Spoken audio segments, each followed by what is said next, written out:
Has reached an agreement with the Port of Tacoma and several companies to clean up contamination in Commencement Bay.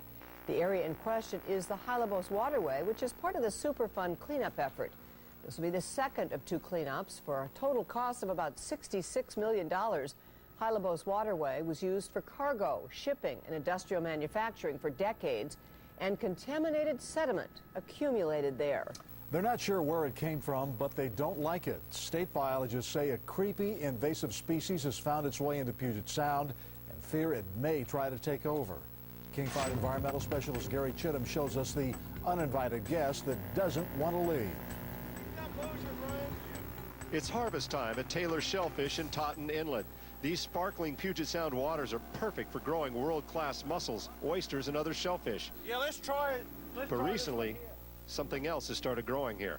It does tend to overgrow other things. This slimy layer is actually a living organism that has taken over the mesh net and has the potential to get much larger.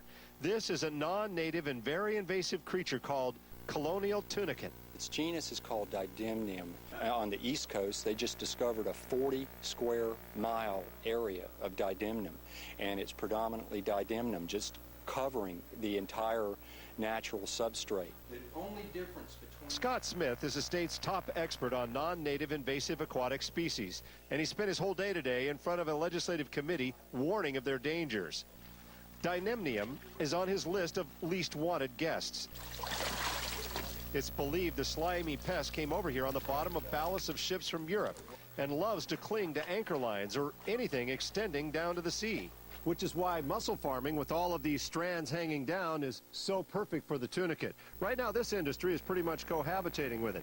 But government biologists are worried if it can start here, what's to stop it from spreading to the rest of the sound? Unless you're a tunicate expert. That's a concern for Gordon King, who hopes the state will listen and prevent others from coming. He suspects it may be too late to stop this one.